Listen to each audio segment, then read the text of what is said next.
Get out the insurance cards, get out the copays. The office is open, my friends, as this video is brought to you by drroto.com.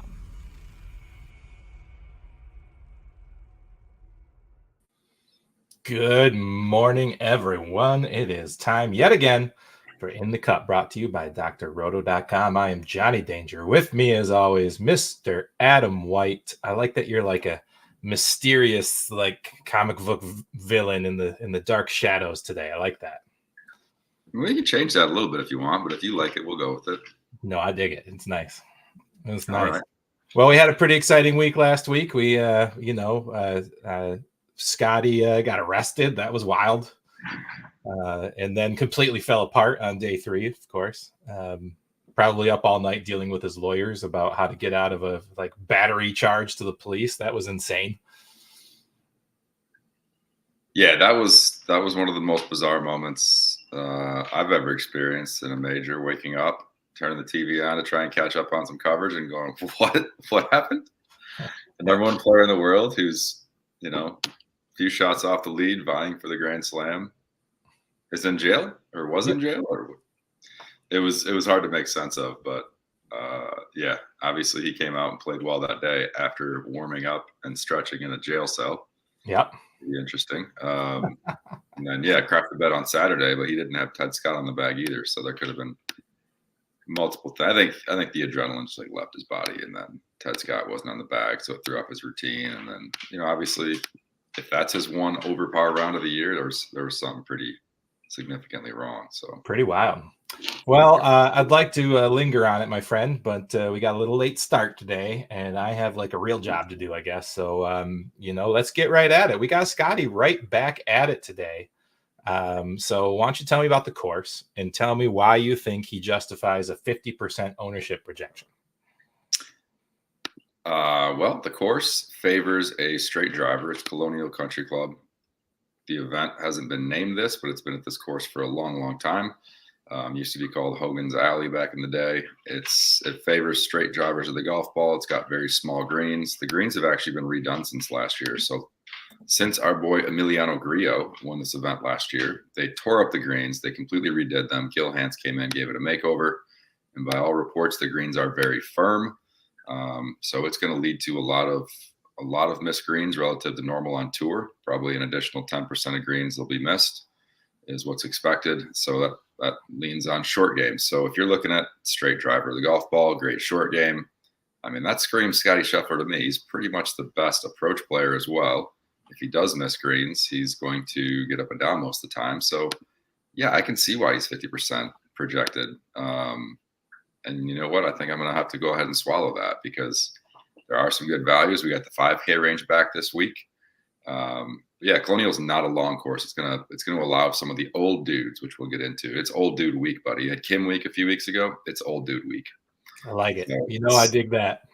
It's a unique week. You got Scotty at I've got 2 different projections showing right now for ownership. I got him at 41 on one site, and I've got him at 48 on the other site. But also, both sites have him listed at 33% higher scoring for a medium score than the next closest person in Collin Morikawa. If you've been following, of course, we like to use Data Golf. We like to use PayDirt DFS to run projections and models, so you can follow the info we're using if you like. Speaking of Collin Morikawa, nice showing last week, but it sounds like to me you're just taking Scotty and forgetting the rest of the 10K range. Is that accurate? I wouldn't say I'm forgetting the rest of it. The 10K range, yes. Yeah, I'm pretty much just going Scotty. You can't pair 2 guys up. I can see the argument for Morikawa. He did have a rough Sunday. It was very much like Xander the week before. 3 great rounds. Kind of went cold on Sunday. Only made 1 birdie on the final hole, so he was well out of the event by that point. I could definitely see the argument for him being an accurate driver, distance not being as important. His approach game is lethal. Putting's got to come around. So, yeah, I could see the argument for him freeing up that $2,300 worth of salary. I just can't personally do it, given that Scotty's going to be pissed off. I think he's going to get back to his winning ways this week after kind of just an uncharacteristically bad Saturday last week that shot him out of the tournament. So, he's my guy up top. I can see the argument for Morikawa, but Spieth, Homa don't really do it for me. I don't think there's very much value there. Yeah, I think if you're going to pay up, just pay all the way up. Find us some value elsewhere, in my opinion. We got it. This week. So we got the 9K range, my friend. The first name that pops in my range is Tony again. Can I just keep saying Tony Finau until he takes one down this year, or what? Yeah, I don't know if he'll take one down, especially with Scotty in the field. His putting did look a little better last week. At least the toe of that putter's on the ground. Like usually it's up like this, but it was actually flat, which was nice. Good to see from a strike standpoint with the putter. His fundamentals look better. So Tony is a guy I like this week. He's had some good finishes here in the past. He's up there for most strokes gained historically at this event. T6, T20, T23, and second the 4 years previous to last. So there's definitely some merit to playing Tony at 99. Can you play him and Scotty? It gets a little gross down below, but you could. I think your boy Siwoo is back in play here in the 9K range. And my favorite pivot that is going to probably be very low owned is actually Sungjae Im. So I want to get back on Sungjae before he fully finds his consistency and his form. I know Harry English, guy that I love to play, especially at events that you're not playing. It's not a birdie fest. He likes it tough. But 22% is a little bit rich for my blood as far as that projected ownership. So I love Sungjae as a pivot there, right in the middle at 9,400. Sungjae's got one of the highest leverage scores of the week for me in my model. Yeah, I think he's shown some form. He finished fourth the week before the PGA. Quail Hollow kind of came out, not a course that favored him last week. So I'm not so worried about the miscut. I think he's a great leverage play this week. I think it favors his game. He's a straight hitter, great approach play. Short game's decent. Putting usually leaves something to be desired, but as we always say, if the putting flips to just above average, guys that create a lot of birdie opportunities can really contend. So he's the guy I'm looking at here in the 9K range. Is a great pivot. Fair enough. A couple of, Siwoo pops up. I like that. Min Woo pops up again in my model. So a couple of people I'm usually high on. So I'm going to make a couple of notes there. Again, I'm going with Scotty, man. So you just know that I am. I can't get off of it. I tried to talk myself into Xander last week. I would have maybe, finished a little better if I listened to myself. But it's just hard to get off it because if he goes up there and scores 130, 140 DraftKings points and the next closest person has 95, you just can't miss out on that. Yeah, I think if we see the Scotty that we saw for 3 rounds at Valhalla or the Scotty that we saw at Augusta, Bay Hill, this is a course where he could separate. I really think his accuracy as the driver, he could have shorter approaches into these greens. Him with shorter approaches than most guys is a dangerous recipe if they want to contend with him. I think he could win by 3, 4, 5 shots pretty easily this week. I like it. Well, that's probably going to take me to the 8K range for my next player. And I've got 2 guys that pop up out right away off the top. Sepp Straka again. I'm going to be wrong about him every time, but I'm going to keep plugging away. And Keith Mitchell, somebody who you've been on a few times this year. Keith is looking extremely low owned. I really didn't like him last week. He's just not, for whatever reason, he has not done anything in majors, but he is at 5% this week. He's a great driver of the golf ball. I can definitely see that being a good pivot in this range. He's played okay here in the past, so I could see the merit for him as an ownership play. I really only like Chris Kirk in this range, and I could see the argument for Thomas Dietrich, who played well again last week. He was the bargain player to have at the PGA. Not a course that necessarily favors him, as he is a little bit longer hitter, but his iron play has been absolutely stellar. And as we know, that's always a recipe to vault yourself up the leaderboards. His short game was super, super good last week, though. Putting was uncharacteristically good. I don't know. I think he's a guy who's going to kind of come back to normal this week. So the more I look at it, Kirk's the guy that I'm targeting, and maybe a little Tom Kim. I could see him contending at this course, getting back into the top 10, but that's really about it for me here. No love for my Sepp Straka this week. Sepp, I'm going to let you keep hammering that drum. I don't have a lot of good reasons not to play him. Just 15% very rich for my blood. The highest projected. I see where you're seeing 15%, but my other model is showing 8%. Would that sway you? What a difference. Yeah, if he was 8%, if he's one of the lowest in the bottom half of projections, if he ends up being bottom half ownership in the 8K range, sure. That makes sense. If I sort my model, my simulated model here at Paydirt DFS, if I sort it by ceiling score, he's number 5 on the board for me at 8,300 at 8% owned. That's, I made a decision this year to play by the model, and it's done me pretty well. And I think I got to keep with the system for the whole series. So I think I got to make my stand right there at Sepp Straka this week at 8,300. I'm going to keep an eye on that. So if it ends up being that he's 10% or lower, yeah, that's a play I can get behind. Just anybody under 9K, over 15% for me in that range even is sort of like an auto stay away unless he's just super mispriced. But yeah, Sepp, I don't know. Well, buddy, just like last week, I'm telling you, the spammers are all over us, brother. They're all over us. And know you've made it when you get an unsolicited help for promoting your podcast. So just throwing it out there. I like the apology there. Yeah, I like that. Anyways, all right. Well, I don't have a whole lot here. I mean, the only people that pop in my model are Straka and Mitchell. You've kind of said your piece about both. So let's head on down to the 7,000 range. Probably going to populate most of my lineup with the 7Ks and 6Ks guys, since I'm going at 13 plus for Scotty. So I need some magic here. I will tell you the model. They like Aaron Rye. They like Maverick McNeely. And a little love for our good friends Davis Thompson and Lucas Glover. Let's start with those guys.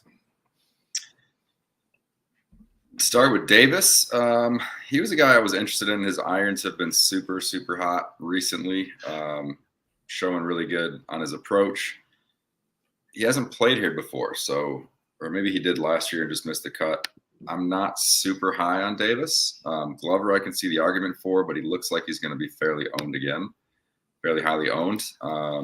Aaron Rye also over 11%. I don't know, man. We finally got our boy Taylor Moore up here in the high 7Ks. Mm-hmm. We didn't play him last week. He popped. I tried to play him. I talked to you about it, but he didn't make the cut for me. We did, yeah. Davis Thompson could be a good leverage play though. With him at 3.5% projected that I'm seeing, that is a play I can get behind with his irons being hot. I'll take my chances that he can figure it out on this course.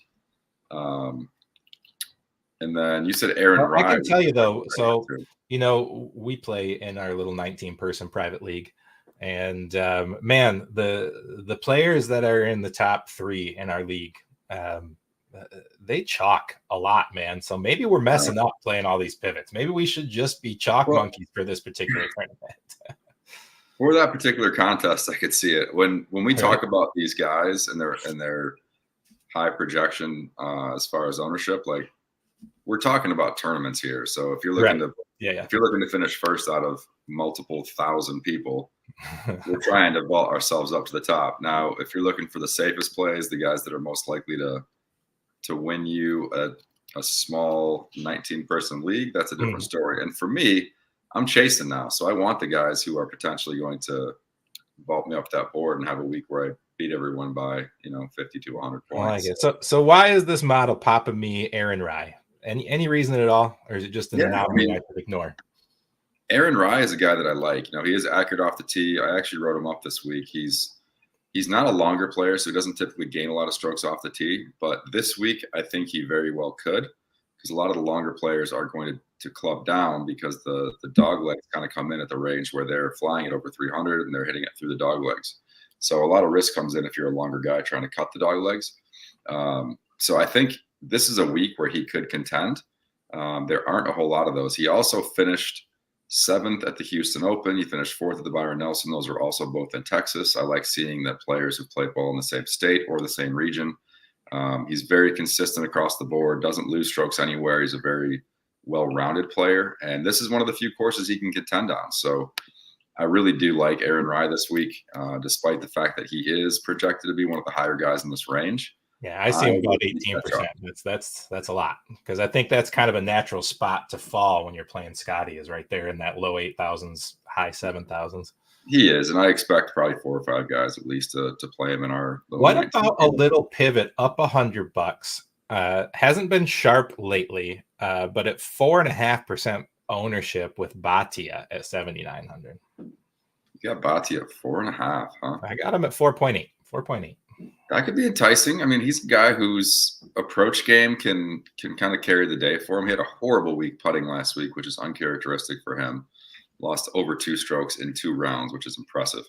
I'm looking at the RBC Heritage as kind of a comp course in that you're not hitting driver off the tee. You got smaller greens. And he did finish top 20 there. He did finish 11th at the Houston Open, and he won the Valero Texas Open. So we got the Texas correlation there too. He's one of those names that you get kind of nervous clicking, but like no surprise at all when you see him finish like T15, right? Yeah, and that's everybody was kind of on him when he got his victory there, which was cool to see.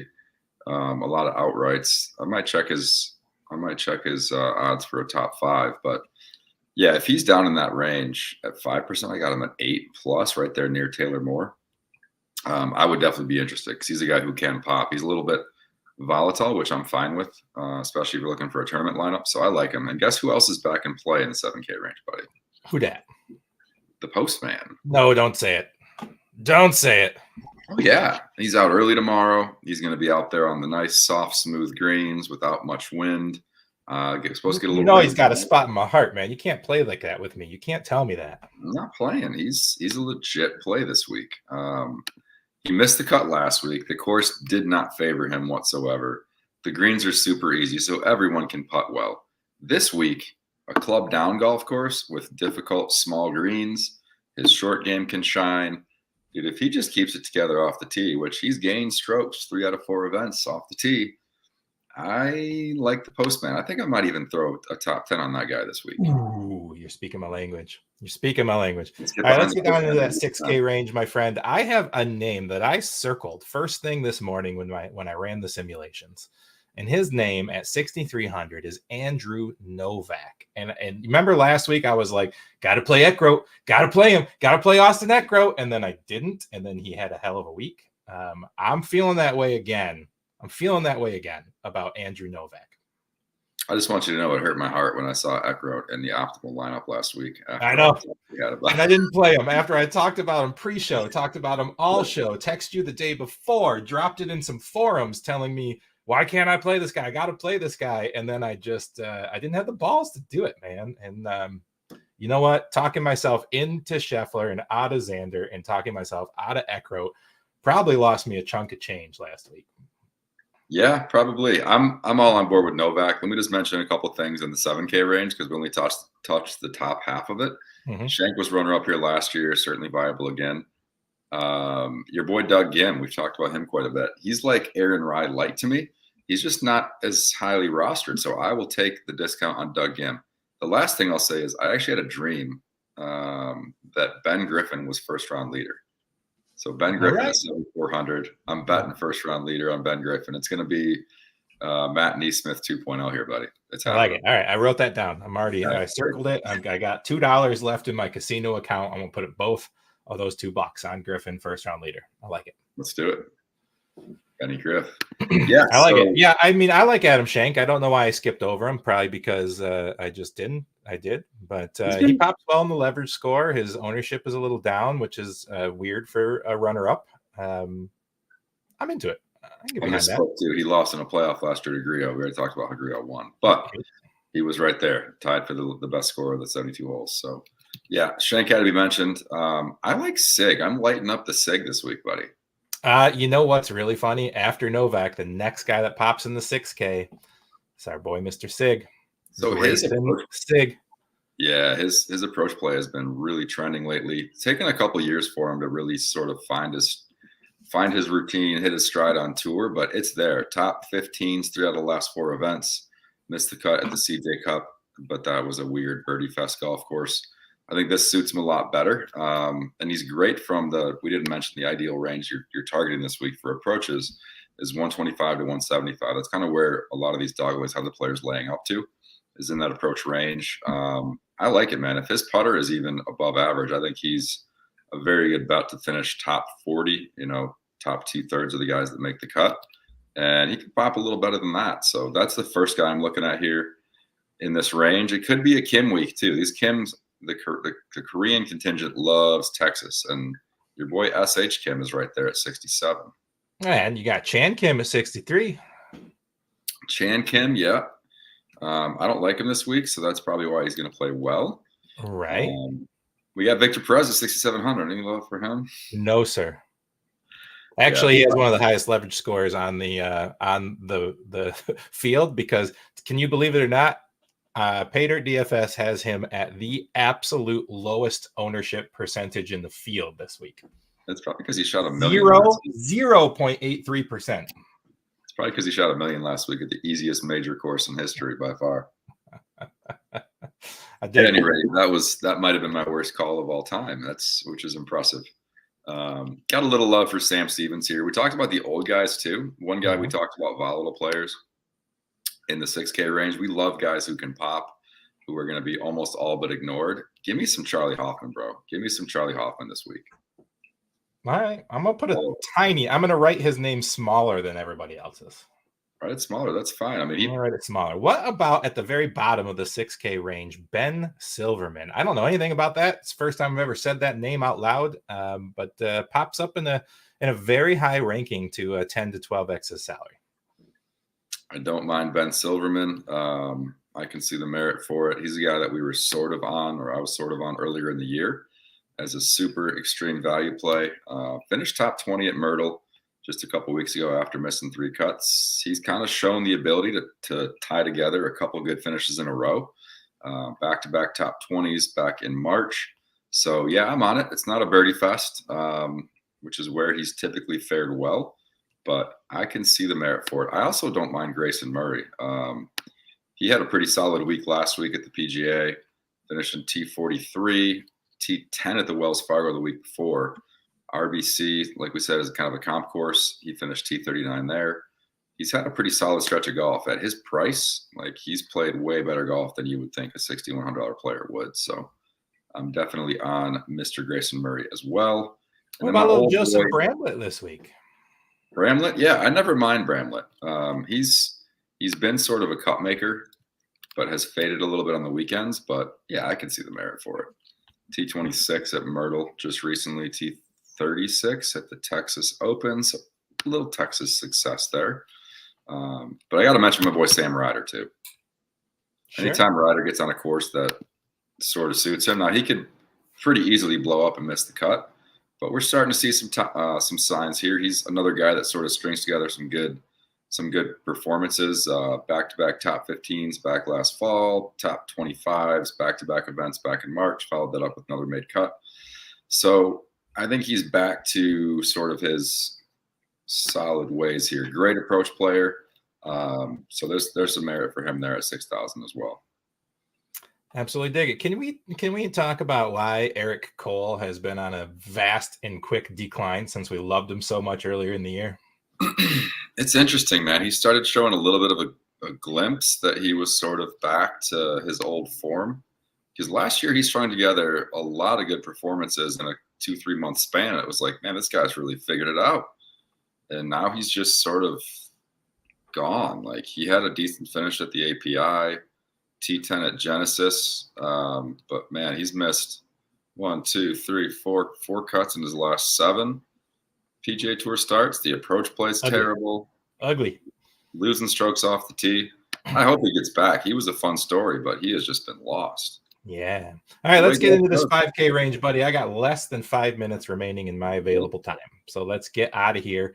I got a couple of people that pop up here in the model, and 2 of them are no strangers to our conversations this year, and Brandon Wu and Carl Young. Also, talking about an old name we haven't talked about in a very long time, Troy Merritt pops at 5,400. Troy Merritt's a guy that I was looking at. Yeah, I mean, either of the Woos, if they're down here in the 5,000, let's go. But yeah, Troy Merritt's a guy I was looking at as well. He's had some really hot putting weeks recently, which, you know, if you're not punishing the guy for being a short hitter, I can get behind that. The guy that I like is right there at the top, Mac Meisner. We've talked about him before. He was a good value play before. Got written up when he finished, I think, top 10 at Valero. So got the Texas comps, Texas success in the past. Good week at Myrtle. I don't know why he's so cheap. He finished T13 at Myrtle, buddy. Why is a guy that finished T13 his last event down here in the 5Ks? I don't know, but I'm going to play him anyway. Zach Johnson, old guys, 5,800. I don't even want to say his name or type it out, but I'm not going to be biased just because I don't like the guy. Like 5,800 for him. He's played well here in the past. Mm-hmm. He's got 3 top 40s in his last 4 efforts here. That's all you need down here at 58. If you're looking for a guy with a little more upside, I could see Garrick Higo kind of climbing that list. And then one more old guy, a little throwback here, the Chesticle. I saw him in the lineup this week, and I wondered if he would come up. I saw him there, and I wondered. The Chesticle, buddy. Yeah, he's lured me back in. He's played some decent golf here in the past. It's one of those courses where, again, taking the driver out of his hands or out of everyone else's hands kind of makes his driver a little more favorable. Mm-hmm. But some good finishes here in the past. He's shown a little bit of form recently, making a few cuts, finishing top 40. At 5,200, I think it is. I'll take that. May I interest you in a Ben Martin? Yeah, you know what? Ben shouldn't be this cheap. He's had a couple decent performances recently. I could be talking to Ben. Like anybody down here who's shown me they can make cuts fairly consistently, maybe even finish top 10 or 15 once in a while. Yeah, I can get behind it.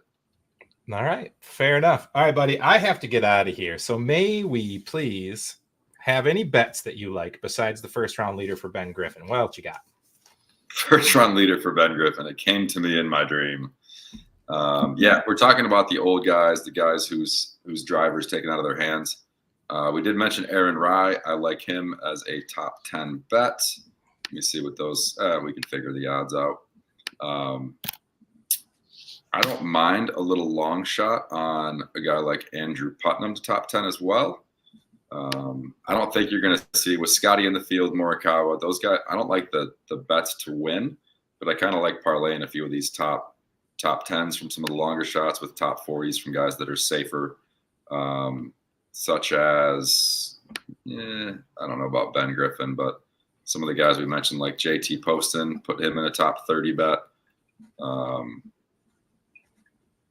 Brendan Todd we didn't mention, but I think he's a good bet to top 40. So I just like kind of parlaying a few guys together for some good finishes. But outrights, like Scotty's 2.8 to 1 plus 2,800 plus 280 to win this event. It's insane. So I'm not touching a whole lot of long shots to win, but I like the guys to top 10 that we mentioned. Fair enough. All right, let's get in it. Give me your favorite guy at the top. Let's say not named Scotty. Let's just say if you're going to not play Scotty, who you playing? I'll go Tony.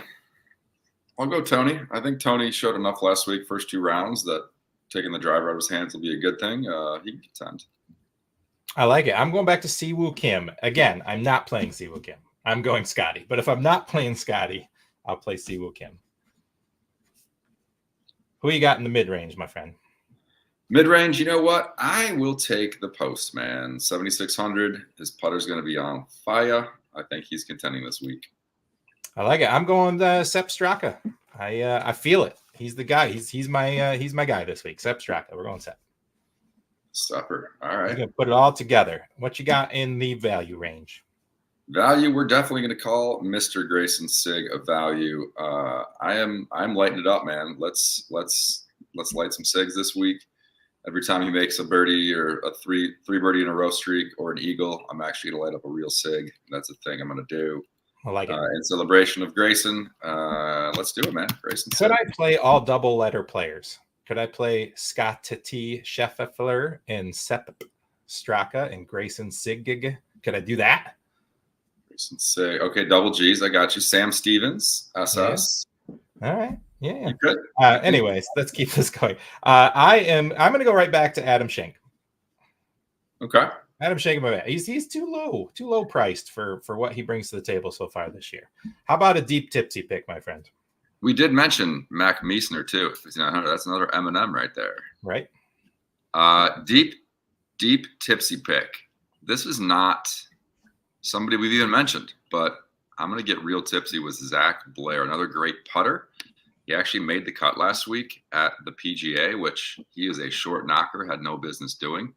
Off a tee and approach, we're not great, but he's a phenomenal putter. He could put some things together this week. Let's go with Zach Blair. I like it, and I'm going to go with Troy Merritt. He's the first to pop in my model under 5K or under 6K, so I'm just going to stick with it. You know, it could be a sign. I used the word merit probably like 8 times before we got to his range. So it's a sign. It's a sign. Yeah. I like all the sides. Well, I really appreciate you, Adam. Of course, you can find Adam's detailed course breakdown and his favorite plays over at drroto.com behind the paywall. Wonderful stuff back there. Lou Lander's crushing life at baseball. Let him crush life for you as well. Don't forget our Discord. We're there all the time. And again, if you like the stats we talk about and wondering to see them yourself, Data Golf and Pay Dirt DFS. That's where we pull all of our data from. We love you all. We'll see you probably next week, most likely. Maybe. Sure. Yeah, it's possible. All right, guys. Good luck out there. Thanks for stopping by the office. Get your fantasy prescription by subscribing to the channel and checking out drroto.com. And until the next visit,